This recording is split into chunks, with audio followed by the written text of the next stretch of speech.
Hello and welcome to another World of Warcraft video today. Hopefully this will interest all of you, even those who don't play World of Warcraft, although technically it probably shouldn't interest you if you don't play, but it's just kind of like general gaming news which hopefully you all appreciate. So basically I've kind of got a couple of things on my list. I'm going to mention upcoming possible expansions and like an interesting rumour that I came across as well which could interest some. So let's just start off with the rumour. So basically on Facebook I think it's GameSpot, and basically I saw like they had posted like a little link saying that Blizzard were thinking of adding microtransactions to World of Warcraft, and essentially what that basically did was like start up ruckus in the comments section of the article, because everyone's suddenly like, oh no, this is like going to be terrible.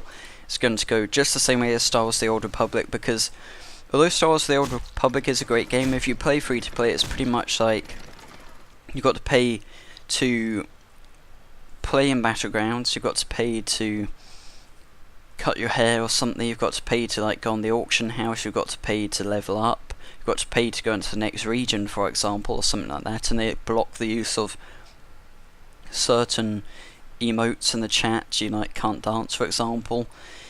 And you can't use like half the emotes unless you play. You can't even like hide your like head slot or something. So it kind of restricts you a lot. And like again, through the media hype, everyone suddenly thinks, oh no, that's exactly what they're going to do to WoW. It's going to be really bad because they're going to start doing that. They're going to make it free to play, and they're going to have like microtransactions left and right saying, oh, you must pay for this if you want to do this. But I think primarily the way the media have made it out to be is that they've made it like, as in microtransactions instantly means the game's going free to play, and this is my view on it, because I don't think it's anything to do with that. Maybe in the future, but not for a long way. So my own view is that basically what they're probably planning to do is, Blizzard for a long time have had the Blizzard store, where basically users can buy like exclusive mounts, exclusive pets, which will then get ported to the game once they next log in. So obviously they log into battle.net, and then after that they have to, if they want to choose like an exclusive mount, they've got to select it, put their card details back in, and then buy it, and then wait for it to be delivered to their account. But I'm assuming what Blizzard actually mean by microtransactions is they're basically just going to implement this into the game. So instead of having to like log into Battle.net, do all of that, they're gonna have like some sort of little button somewhere saying Blizzard Store. You click on it, browse through the pets, browse through the mounts, pick which one you want, instantly purchase it. You don't have to like do anything, doesn't take too long, and do it that way. So by that I mean it's still going to be like subscription based, but they're just going to add in their kind of pets amounts in the game, which to be honest, like, I mean, you would expect anyway, in a sense, because it kind of makes sense for them to have it built in so people can buy it. And at the end of the day, it's in Blizzard's best interest to do so, because when implementing it into the game, it's probably going to increase the chances that someone's going to think, oh yeah, maybe I can just like buy this mount, buy this pet here. So usually online you'd have to put your card details in again, which can sometimes put people off. Whereas if you just got to like click a button, instantly get it, then you're going to get more people to kind of join in and buy it. So again, increase like Blizzard's revenue, which is obviously probably the point of why Blizzard exists, is to make profit, I'd imagine. So yeah, that's kind of my view on it. I don't think it's anywhere near as bad as like what's been made out, although in the future, yes, probably once WoW does really start to get small, which won't be for ages, I'd think, then eventually they could probably think about doing like proper free to play, which to be honest I think is a viable solution. When this game does finally reach its deathbed, they probably will make it free to play.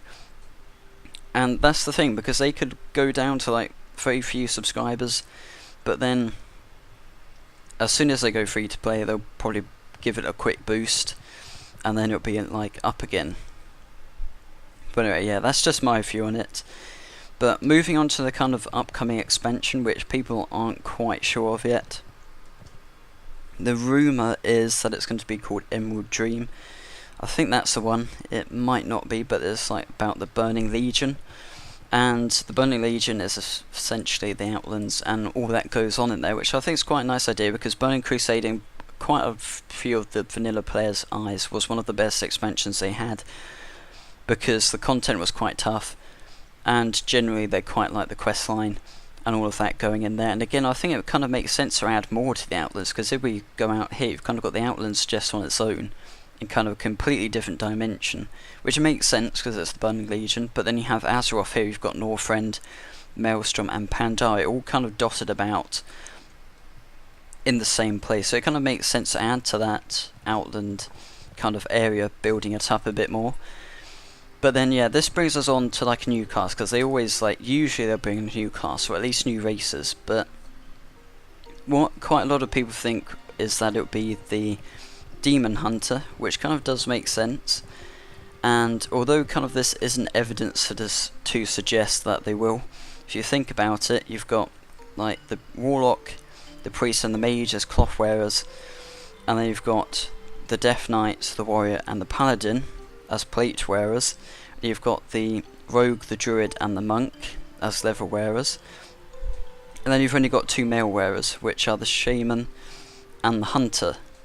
So in a sense you can kind of see where I'm going with this, is that they're probably most likely the next class is going to be like a mail wearer, just so they balance out the armor, because there's no way they're going to add in another cloth wearer and have 4 of them and yet still have 2 of the mail. They've kind of got to balance it out a bit so it's not too much ahead of one another, otherwise the game gets a bit unbalanced. So mail armor to me would actually make sense for a Demon Hunter, I think, as long as they kind of balance out the abilities. But mail seems to actually, in my opinion, goes quite well with Demon Hunter. I'm not sure how the lore works with them, but to me it kind of just makes sense for a Demon Hunter to wear that. So on top of that, again with this theme of Burning Legion, having a Demon Hunter fits in perfectly with this idea of the next expansion coming into play. So unfortunately I'm kind of lacking a few of these Glasshide Basilisks which I'm supposed to be killing, so I haven't really been doing much apart from running around a bit. But again, it's kind of quite hard to concentrate in combat, but we'll see how it goes nonetheless.